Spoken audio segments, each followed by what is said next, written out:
Hola, ¿cómo están? Chile, país de poetas, un cliché, un mito, una realidad. Habría que responder como con la canción, depende, todo depende. Pero lo cierto es que una cosa es la producción poética que ha acompañado a varias generaciones y otra, el conocimiento, la lectura y el reconocimiento que el país brinda a sus poetas. Para nuestro invitado de hoy, la poesía surge de lo más profundo del inconsciente y su extensa y rica creación poética nos habla de la búsqueda en los orígenes del hombre, desde una proximidad vital a la tierra, a los gestos, a las ceremonias, a los ritos de la cotidianidad más esencial. Vamos a tener el gusto de compartir en Off the Record con nuestro poeta Efraín Barquero, que acaba de recibir el Premio Municipal de Literatura por su obra La Mesa de la Tierra. Barquero nació en Piedra Blanca, allí cerca de Teno y Curicó. Hijo de campesinos, creció mirando parir los animales y la fecundidad de la naturaleza. Inmerso en la quietud y soledad de los hombres que siembran y cantan, fue registrando lo telúrico, lo autóctono, en imágenes directas, simples, con metáforas que humanizan las pequeñas grandes cosas de lo cotidiano. Pertenece a la llamada generación del 50, junto, entre otros poetas, a Telier, Lin, Uribe, Rubio, Arteche. Con parte de esa generación compartió tiempos de amistad, compañerismo y bohemia juvenil. También tiempos de pobreza. Su primer libro fue Árbol Marino, pero el que le comenzó a dar notoriedad fue La Piedra del Pueblo, que prologó Pablo Neruda en momentos que el vate ya era una figura que se imponía en el panorama literario. Sin embargo, al poco tiempo Barquero se autonomiza de la influencia absorbente de Neruda. Luego comenzarán a llegar los nuevos poemarios, La Compañera, El Enjambre, un libro que escribió en una casa campestre que le cedió un personaje que sería muy importante en la vida de nuestro invitado, Inés del Río. Allí en Lo Gallardo, Barquero y su mujer estuvieron cobijados por ella cerca de 15 años. El pan del hombre, El regreso, Maula, se agregan a una poesía que lectores y críticos reconocen por esa serena luminosidad y profundidad con que reivindica el rito y la ceremonia de los momentos esenciales de la vida cotidiana. Un viaje a China será una experiencia importante que lo llevará a escribir El viento de los reinos, con un tono ancestral y metafísico que surge de la percepción más profunda de la cultura de ese pueblo oriental. Epifanías da cuenta también de esa intensidad metafísica que se incorpora a su creación. Como agregado cultural en Colombia, lo sorprende el golpe del 73 y su largo exilio, que termina hace poco, lo lleva a México, Cuba y principalmente a Francia. Allí enseñó en la universidad sobre civilizaciones precolombinas, un tema al que sigue hoy vinculado, interesado en el tema del mestizaje y la identidad cultural. Barquero ha vuelto por fin a Chile, hacia fines del año pasado. Antes vino en el 92, una visita corta y una visita triste. Vino a ver morir a su madre y también a su protectora, Inés del Río. Pero también fue un viaje en que quedó testimonio de la vigencia de su poesía. Allí se publicaron A Deshora, Mujeres de Oscuro y El viejo y el niño, escrito en prosa. Ahora, Barquero acaba de recibir el Premio Municipal de Literatura por La Mesa de la Tierra, su último poemario. Vamos a tener el gusto de conocer de la historia de este creador que se llama Efraín de la Cruz Barahona Jofré. ¿De dónde Barquero? En un minuto comenzamos a saberlo. Efraín, un gusto tenerlo aquí. ¿Por qué Barquero? ¿Por qué Barquero? Sí, me han preguntado y yo también me lo sigo preguntando. Realmente cuando me encontré en el momento preciso de firmar el contrato para mi primer libro, La Piedra del Pueblo, vi mi nombre ahí, pues Sergio Efraín de la Cruz Barahona Jofré, es imposible. estéticamente, desgraciadamente, lo estético es un poco egoísta. Y ahí surgió el seudónimo, en ese preciso momento, pero con un sentido extraño, un poco del inconsciente, porque en ese momento, como si alguien me lo hubiera dicho al oído, yo dije Efraín, que es mi segundo nombre, y Barquero. Barquero por mi infancia y mis estudios de humanidad, en fin, en Constitución, en el Maule, donde yo veía todas las tardes cruzar el Botero, así, de una orilla a otra. Esa es una imagen que yo tengo y que me quedará para siempre, porque encerraba un misterio que yo no alcanzaba a descifrar en ese momento. Pero resulta que al poner mi nombre Barquero, ese mismo día llegó un telegrama anunciándome que mi padre iba a morir casi esa misma noche. Así que yo tuve que viajar de aquí de Santiago. Yo era un joven estudiante y muy bohemio, y partí al sur a asistir a mi padre, que efectivamente murió esa noche. Y entonces me he dado cuenta después que ese Barquero no sé de dónde vino, porque tiene que ver con Caronte, ¿no? Caronte, el barquero de los muertos, el guardián del misterio de las dos orillas. Y entonces le tomó un poco el peso a ese apellido, ¿sí? Ese apellido, porque después, claro, escribí un poema que fue muy aceptado por los jóvenes, y también fue el primer libro que se tradujo en Francia, que es El Regreso, que es un poema ritual a la muerte de mi padre. Ese poema, bueno, la muerte es un tema que ronda toda su poesía, ronda, ¿no? Sí, por muchos motivos también. Ahora, ese poema del regreso, ¿no? Sí.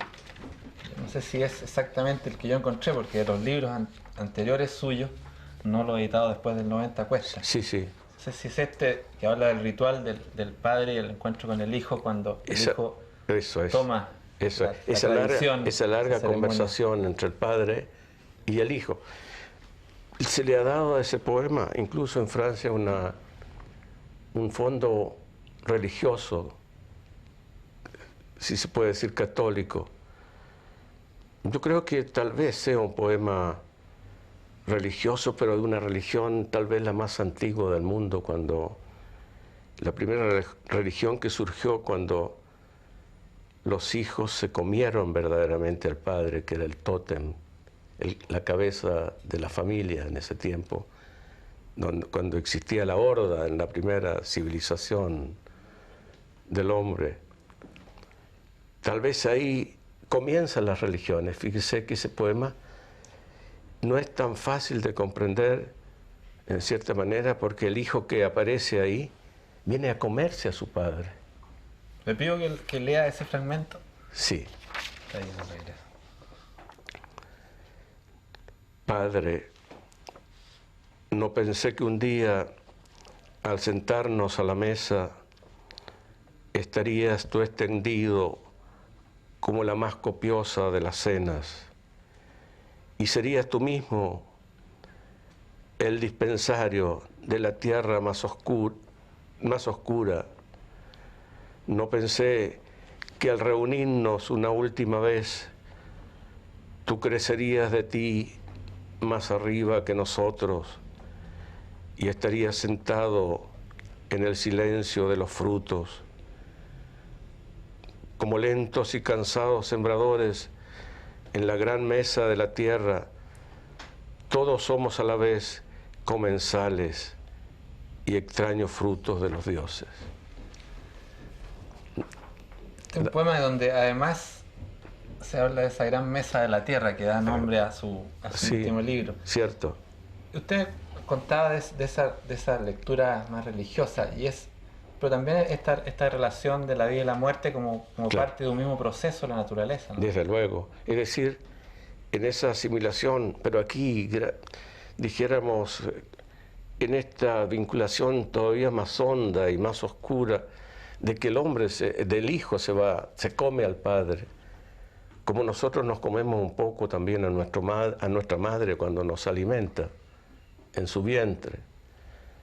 Aquí espiritualmente el hijo viene a comerse al padre. ¿Qué quiere decir esto? Viene a asimilar toda su experiencia, a hacerse cargo de su experiencia en la tierra.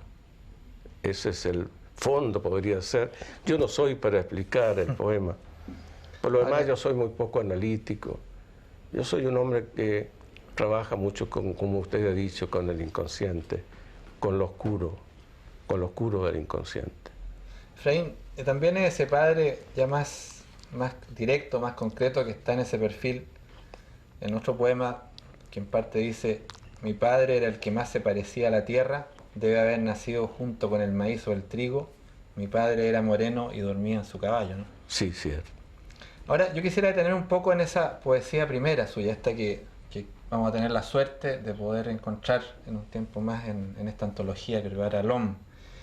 Pero me detengo un poco en Enjambre, que yo decía que era el primer libro que usted escribió vinculado a un personaje muy importante en su historia personal y poética, que fue Inés del Río. ¿Cuál es la importancia y cómo se da esa historia que lo marca? Se da en forma tan poética también, porque nosotros éramos tan bohemios. Yo tenía ya una compañera que me acompañaba a todas partes, que es mi mujer actualmente, y llegamos una noche fortuitamente invitados por otras personas a la casa de doña Inés del Río de Balmaceda, que me pareció una persona tan agradable pero tan misteriosa. Al mismo tiempo me dio la impresión de que venía de consultarse con los espíritus, algo así. Una gran dama de la aristocracia chilena, pero con una vinculación con el pueblo muy grande, como se da en algunos casos de la aristocracia culta, ¿no? Bueno, y al correr de esa comida al lado de una chimenea que era como un fogón, que me recordó el fogón de mi infancia, simpatizamos tanto con la dueña de casa que nos dijo sencillamente: ¿y por qué no se quedan a vivir aquí? Y pensar que lo hicimos inmediatamente, porque nosotros no teníamos ningún asidero, éramos bohemios. Yo era estudiante del pedagógico, no un muy buen estudiante, porque iba de tarde en tarde, me dedicaba a la poesía.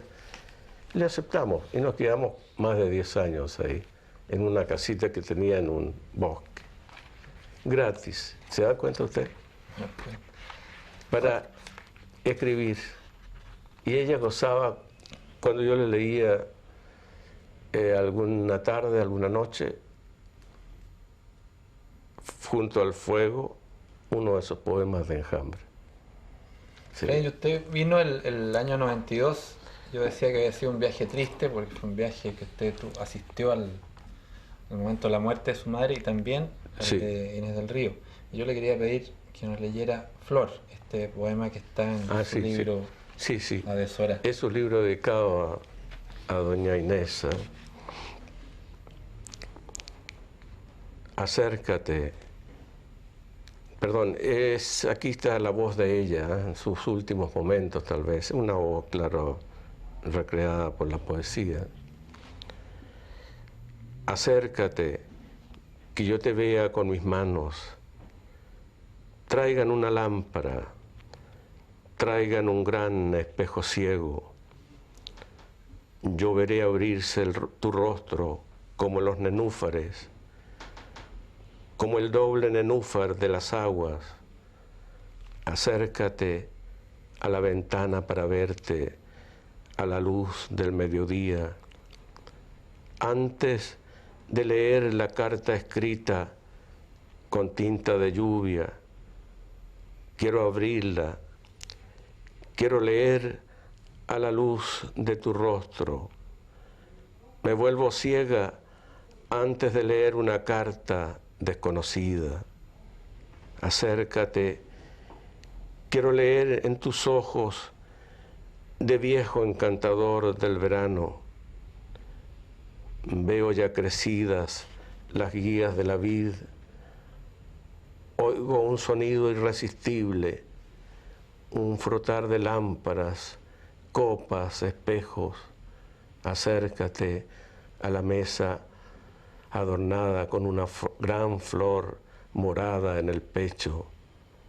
Despósala, despósame con mi larga vida. Gracias.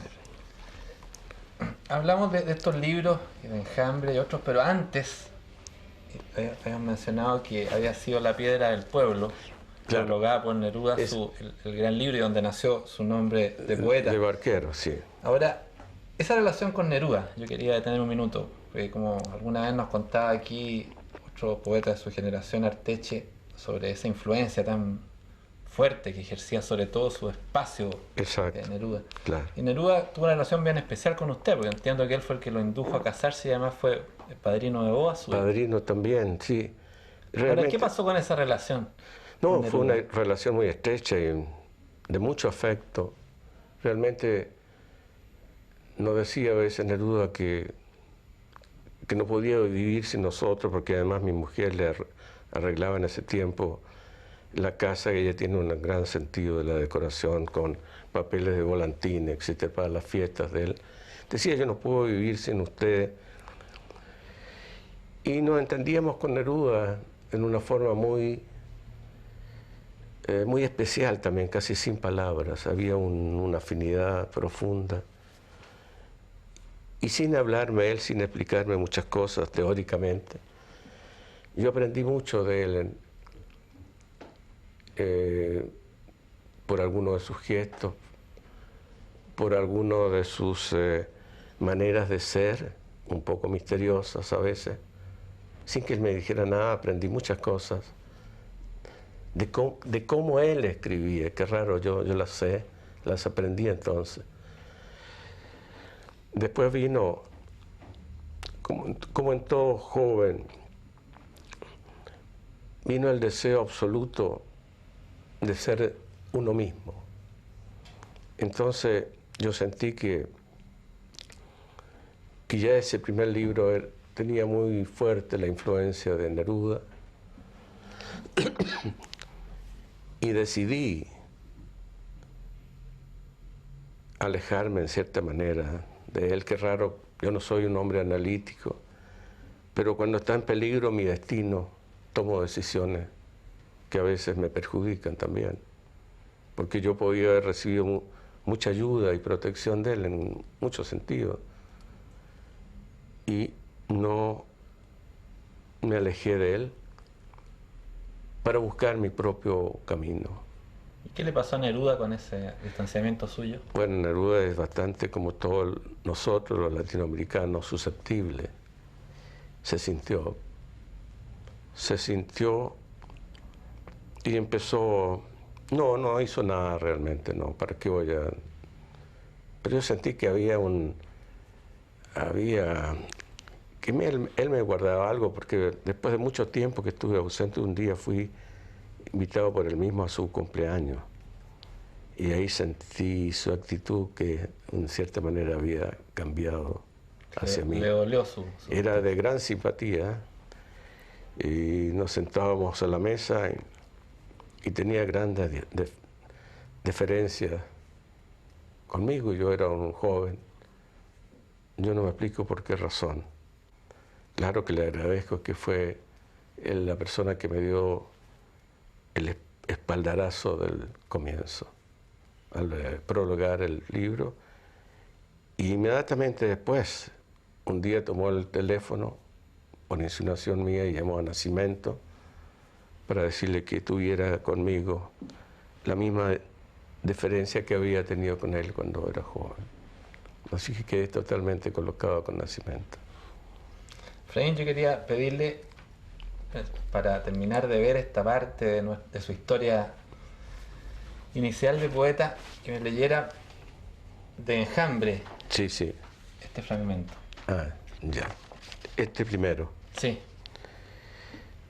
Mi abuela era la rama curvada por los nacimientos, era el rostro de la casa sentado en la cocina, era el olor del pan y la manzana guardada, era la mano del romero y la voz del conjuro, era la pobreza de los largos inviernos, envuelta en azúcar como humilde golosina.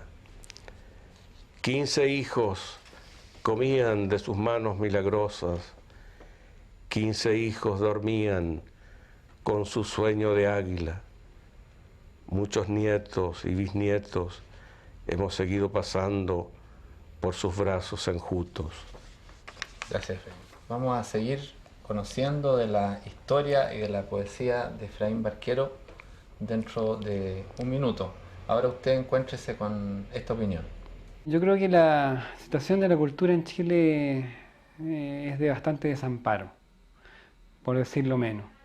Y las medidas que se toman son medidas extraordinariamente insuficientes y muy pequeñas en comparación a lo que hay que hacer realmente para resolver los problemas de la cultura. Yo creo que los problemas de la cultura atraviesan por tener un planteamiento de política cultural a nivel de Estado, a nivel de país. Es un deber y ya basta de decir de que la cultura es algo prescindible en la medida en que se vive una etapa de crisis.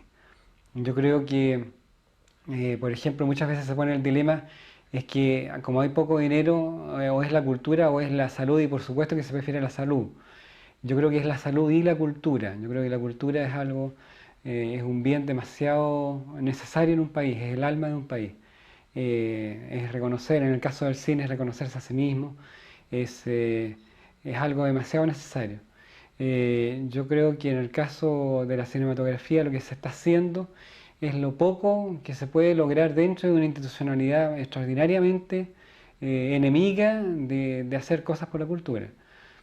Y en el caso del cine lo poco que se hace es muy insuficiente. Hacer una película hoy día en Chile es un acto de heroísmo o de locura, en muchos casos. Yo creo que el mercado no resuelve los problemas de la cultura. El mercado lo que logra es una expresión de supuesta cultura que es una cultura obsecuente y una cultura absolutamente obediente y poca crítica, digamos. Y yo creo que la expresión artística tiene que ser una expresión de mucho mayor fuerza y mucho mayor búsqueda de identidad y de espontaneidad en la sociedad. Seguimos conversando con Efraín Barquero. Efraín, yo decía que en la presentación que su viaje a China había sido muy importante, no solo me imagino como una experiencia vital, conocer esa cultura, además en momentos en que la visión más generalizada de los intelectuales y los políticos era muy crítica con lo que se vivía en China. Pero lo que usted registra en el viento de los reinos es más bien esa absorción de lo que está en la profundidad de la cultura china. Claro. ¿Cómo fue? ¿Cuánto tiempo fue esa experiencia? De unos 3 años. Fue muy profunda para mí y no se me olvidará jamás China. Es extraño decir eso porque aquí dijeron los críticos que por qué yo me ponía a escribir de algo tan lejano. Pero ahí falta el sentido de la identidad cultural nuestra, identidad étnica nuestra. Ellos se olvidan que los primeros habitantes que cruzaron ese puente nevado del estrecho de Bering, cuando estaba todo helado, venían del norte de China, de la Manchuria, de Mongolia, y esos cazadores primitivos poblaron América hasta la Patagonia. Y qué extraño es el inconsciente, por eso yo siempre digo que nosotros contenemos adentro al primer hombre, el inconsciente. El inconsciente está ahí para reflejar toda la historia, fíjese, del hombre. Imagínense qué importante es descubrir, así como se descubre el espacio, descubrir, como estos grandes descubridores del inconsciente colectivo, un Jung, por ejemplo. Qué importante es sondear el inconsciente. Los grandes artistas, el mismo Picasso lo decía, yo lo he dicho recientemente, que a un gran artista corresponde un gran inconsciente. Y yo digo también que Picasso, al hacer esos maravillosos, ya geniales, y que no se pueden superar casi esos dibujos de él, era su mano la que hacía el dibujo. No era el mismo Picasso, era su inconsciente completamente. Es decir, el hombre va directamente al blanco sin mirarlo. Ahora, sin embargo, más allá de cualquier crítica sobre lo que significó ese libro, con el pasar del tiempo, ese libro, El viento de los reinos, cobró relevancia durante su permanencia ya más reciente en Francia, porque es un libro que sí, entiendo que recogió Saint John Perse. Sí, eso fue lo básico para que yo sea traducido al francés. Fíjese que en ese tiempo yo era un joven y a pedido de un amigo mío al quien está dedicado el libro, un gran conocedor de la poesía francesa, me dijo que tenía que mandarle ese libro a Saint John Perse. Este amigo era el que tan querido y conocido y legendario poeta Molina. Una mañana le mandamos el libro y Saint John Perse estaba en exilio en Estados Unidos, en Washington. Se lo mandamos, él trabajaba en la biblioteca del Congreso de Washington. Entonces le mandamos el libro a otro gran poeta que es Archibald MacLeish. Yo le mando el libro y le pido, realmente le mando el libro a Saint John Perse. La dedicatoria está hecha para Saint John Perse. Es el año 57. Pasan ¿cuántos años? Y yo llego a vivir a la Provenza, a Francia, como exilado también, pero después de haber vivido en el norte. Saint John Perse recibió el premio Nobel, se ha aislado en un lugar cercano a donde yo vivía. Era un poeta de mi más alta admiración y yo nunca, claro, me hubiera gustado mucho, pero nunca me atreví a ir a visitarlo. Imagínense si hubiera pensado que él me conocía, porque su libro, mi libro, está en la biblioteca personal de él en la Fundación Saint John Perse de ahora. Y además dejó una carta póstuma donde me menciona con ese libro, porque él fue un gran conocedor de China, de todos esos mundos. Escribió un libro también sobre China, que se llama Anabasis. Y yo, y en cierta manera, exilio también. Y esa es la historia misteriosa con Saint John Perse. Efraín, estamos hablando de los tiempos en que usted ahora llega al exilio, finalmente a Francia, donde permanece largos años. Usted ha vuelto hace muy poco. Y yo, obviamente conociendo lo que hemos escuchado de su poesía tan pegada a la tierra, y bueno, y que estaba hablada por grandes poetas como Juvencio Valle, que dijo usted, pocos poetas más leales a su tiempo y a su medio, él vive con la oreja tendida a las voces milenarias de la tierra y del hombre, no huye de su universo de origen ni busca salpicarse de bruma y lejanía. Su poesía es hija legítima de su medio. Con esa tremenda cercanía a la tierra y a los ritos, a las ceremonias de lo más cotidiano, no hago la pregunta obvia de cuán duro fue el exilio, sino que quiero traducirlo de alguna manera en uno de los poemas que se refiere a este, que es Familia Anochecida. Claro, sí.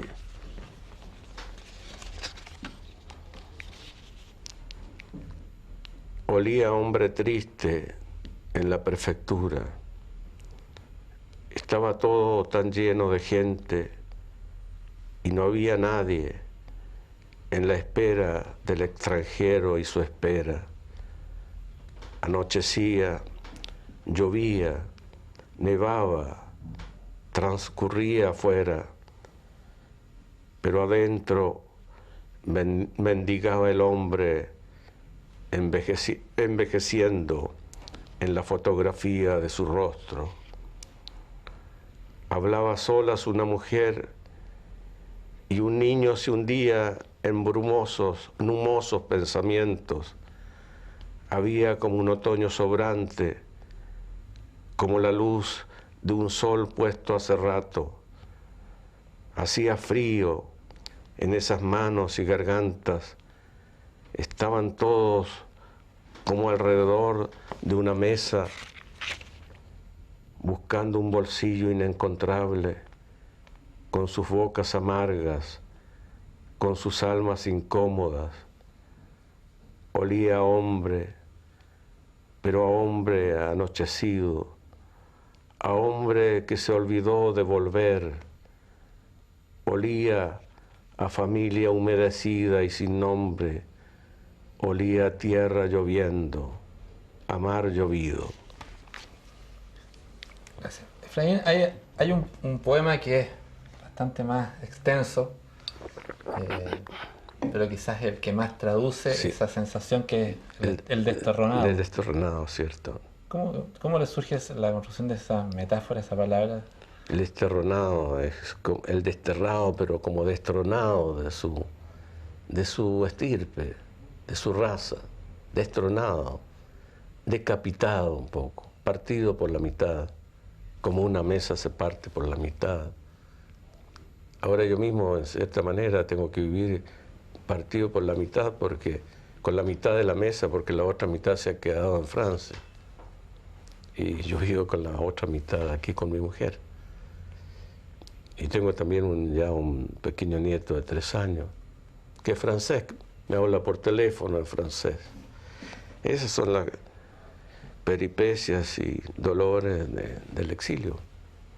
Efraín, junto a Mujeres de Oscuro, que es el libro donde leímos este poema, donde está esta visión del exilio, hay un libro que se llama Adesora, un libro que tiene la particularidad de que los versos están escritos sin la presencia de mayúsculas, sin puntos, sin ningún tipo de puntuación, digamos. Sí, sí. ¿Por qué eso? Para tal vez gráficamente hacerla más simple, la poesía, más cercana, a pesar que es una poesía en cierta manera difícil. Pero eso surgió naturalmente en mí. Yo, como le he dicho, yo no soy un hombre tan teórico ni analítico. Todo va surgiendo en mí a lo largo de mi trabajo, que es en cierta manera oscuro. Yo no sé por dónde van a salir las cosas, ¿eh? Esos libros, esos poemas largos, yo no los programo. Ellos se van haciendo solos y van creando también su forma independiente de lo que yo pienso. Esa manera de escribir en esa forma creo que es para tomar una familiaridad más grande mía con la poesía misma. Hay en Adesora una reiteración de este tema que conversábamos al comienzo, que ronda su poesía, que es la muerte. Sí. Yo quería abusar. No es abusar. Pidiendo que me leyera esa. Ya.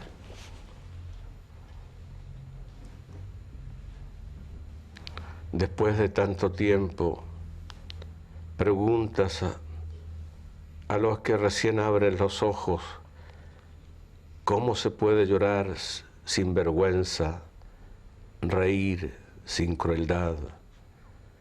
Las madres han olvidado dar a luz para hacer la muerte más dulce. Ellas se lamentan de vernos de pie, porque así no se nace de la noche tan larga, sino reclinados, eternamente perdonados. Y no puedes pedirles que lloren de otra manera, sin atorarse con las espinas, con las plumas quemadas. Y no puedes pedirles que vomiten los muertos. Efraín, el uso de otro idioma, del francés, que comparado con el español tiene tantas distancias, ¿no? En el uso de las palabras, en la precisión, etc. ¿Influyó su creación poética de alguna manera? Yo he dicho que no, pero mi hija, que es especialista en lengua, dice que sí. Y ahora lo ha corroborado este traductor que ha escrito a Lom pidiendo traducir La Mesa de la Tierra con insistencia. Y yo he conversado con mi hija por teléfono y me ha dicho ella que logré una gran cercanía con el francés, que extraño siendo el español tan rico, casi barroco, tan rico, tan lleno de palabras, y el francés tan preciso. Pero tal vez el francés se me metió por el cuerpo a mí, no sé, porque yo realmente me negaba en lo posible a hablar francés. Y en la casa, claro, hablábamos un español chileno muy reducido, un chileno básico así, con muy pocas palabras. Tal vez eso también influyó para que mi lenguaje fuera más apretado, más duro, más sintético y más preciso. Los libros que están traducidos al francés suyos son El Regreso. El Regreso y El Viento de los Reinos, que falta cierta cosa, y Mujeres Oscuros, que está en trance, y ahora La Mesa de la Tierra. Bueno, de La Mesa de la Tierra, la obra premiada recientemente de Efraín Barquero, vamos a poder conversar dentro de un minuto. Espérenos. Presentamos libros en Off the Record y entre quienes visitan nuestra página web o escriben a nuestro correo electrónico directamente a Diagonal Oriente 1800, esta semana hemos premiado a Claudio Lira con El Mágico Aprendiz, la novela de Luis Landero que nos presentó Fernández de Castro, y a María Irene Delgado con Frida Kahlo de Rauda Yamis, presentado por Océano. Claudio Lira y María Irene Delgado pueden retirar sus libros en Diagonal Oriente 1800. Síganos escribiendo y entre las mucha correspondencia que recibimos quiero agradecer especialmente la calidad de los envíos de Edmundo Rojas y de los amigos de BV y también al profesor Leopoldo Sáez Godoy de la Universidad de Santiago por su aporte al estudio del uso de nuestro idioma ahora a fines de siglo. Hemos estado conversando con Efraín Barquero y vamos a preguntarles más de su obra La Mesa de la Tierra, que presentaba recientemente por Loma Ediciones y que ha recibido el premio municipal. Pero quiero presentarles otros libros. De Océano nos ofrece Circe Ediciones Irene Nemirovsky, de Elizabeth Gill. La autora nos relata la impresionante biografía de su madre, la novelista que da nombre a este libro, que luego de vivir el esplendor del éxito y en París como escritora, viviendo como exiliada judía, de pronto se ve absorbida por el mundo demencial que significa su deportación a Auschwitz. Un texto conmovedor en que la hija, que entonces tenía 5 años, salda cuentas con esta historia después de medio siglo. El Fondo de Cultura Económica nos entrega Historia de Chile, 1808-1994, de Simón Collier y William Sutter. La particularidad de una obra escrita por un inglés y un norteamericano que se conectan con los distintos momentos de nuestro acontecer nacional. Un libro que fue escrito originalmente para lectores anglosajones, que se ha adaptado para los lectores hispanos y que tiene un punto esencial en el énfasis en la continuidad democrática y estabilidad política que supuestamente tendría nuestra historia, que es un centro de debate entre los historiadores. Alfaguara nos presenta de Aguilar, Serrat y su época, biografía de una generación, realizada por la periodista y escritora Margarita Rivière. Los orígenes menos conocidos del trovador catalán y el recorrido de su creación a través de la historia de España. En definitiva, se trata de la historia de un cronista y de un país que han hecho camino al andar. Eso a la luz de las canciones de Joan Manuel Serrat en este libro. Fernández de Castro nos entrega el anagrama Niña Nadie de Tomek Trisna. Es el tránsito adolescente de una niña polaca, muy pobre, marginal, que llega a una ciudad minera y ahí vive un sórdido encuentro con el mundo adulto Y esto se produce en medio del descalabro y la caída del régimen comunista. Y Planeta nos presenta El Mirador de Patricio Bañados, que es el relato de las experiencias de viaje de este prestigiado hombre de las comunicaciones, donde la pluma de Bañados nos traslada por los más insospechados lugares que ha podido visitar, y que en su conjunto conforman las vivencias de una interesante y entretenida aventura. Y así nos podemos enterar, entre otras cosas, de los riesgos de una broma que amenazó con dejarlo perdido en la Antártida, su insólito reportaje en una cárcel en México, o una historia con unas cajitas de gilet con unos compañeros de viaje por el Río de la Plata. Todos estos libros ustedes los pueden encontrar junto con los amigos de Altamira, pero volvamos a nuestra conversación sobre La Mesa de la Tierra con Efraín Barquero. Este libro tiene una portada que fue hecha por Juan Barquero. Juan Barquero, sí. Por su hijo. Sí, hijo. Ese hijo es al que usted, si no me equivoco, en La Compañera le dedica un poema, ¿no? Ah, sí, claro. Es muy breve el fragmento, se lo quería pedir. Ya. ¿Cuál es este? ¿Por qué?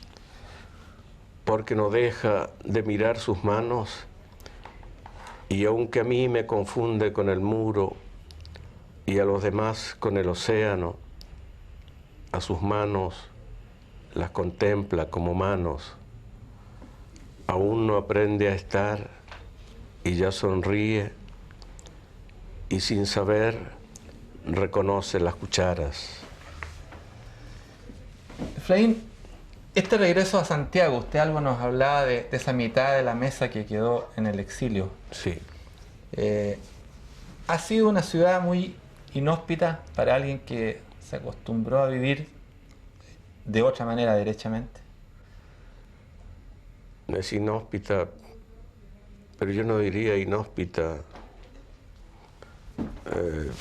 por el sentido económico, de pobreza y más que eso, de miseria que uno ve, sino inhóspita porque el chileno ha cambiado. El chileno en general ha cambiado, se ha vuelto tan desconfiado. Bueno, uno comprende lo que ha pasado antes. Desconfiado, frío, y ha perdido esa gran hospitalidad chilena que era nuestra herencia más rica que teníamos nosotros los chilenos, la hospitalidad. Ahora cuesta, persiste eso todavía, felizmente, pero no en toda la gente. Ha cambiado el hombre chileno, ha cambiado en relación a lo que yo conocí de nuestro país. ¿Tiene algo que ver este Santiago con ese que usted evocará de sus tiempos de bohemia juvenil? No, muy poco, realmente poco. Creo sí en la juventud actual. Ahí puede haber me ha tocado conocer a gente de la universidad, de ingenieros, futuros médicos, etcétera, gente muy positiva que ansía un cambio positivo para Chile y hacer que las cosas mejoren en el terreno humano, que es lo más complicado ahora. Efraín, usted enseñó en Francia sobre culturas precolombinas y ahora sigue trabajando en ese ámbito. Sí, sigo trabajando.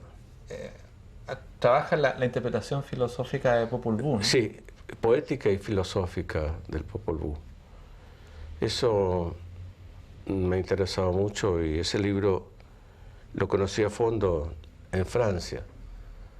Realmente ya están los dos más grandes especialistas del Popol Vuh, y en su juventud Miguel Ángel Asturias, por ejemplo, que nació en la misma tierra del Popol Vuh, tuvo que ir a Francia para conocer el Popol Vuh. Fíjense, para tener clase con uno de esos grandes especialistas. Y entonces escribió Leyendas de Guatemala y todo eso. Yo tuve que estudiar bastante allá, pero eso me ha servido mucho, porque ¿qué es lo que yo más trataré de hacer en el futuro inmediato? Es una búsqueda de nuestra identidad cultural, que está muy confundida por esta presión tan grande de la cultura norteamericana, ¿no? Que realmente nos hace daño porque nos roba lo esencial nuestro en el terreno de nuestra nacionalidad.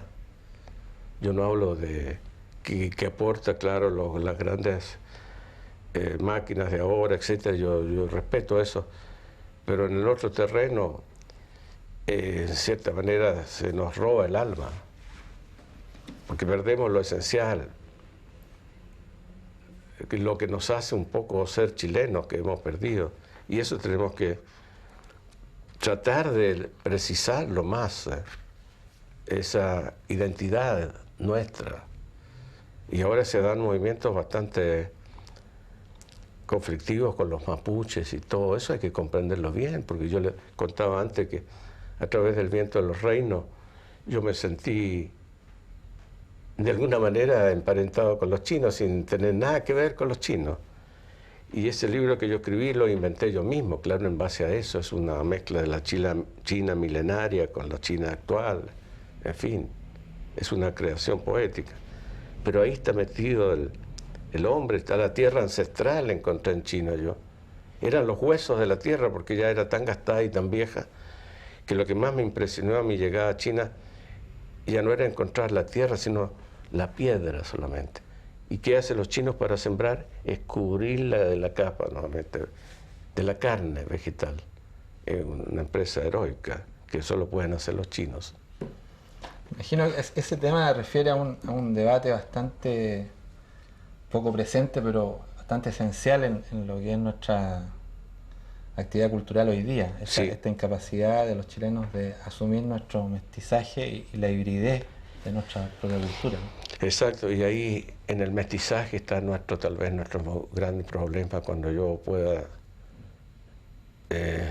si es posible, teorizar un poco, que es muy difícil para mí, porque creo que hay un bueno y un mal mestizaje.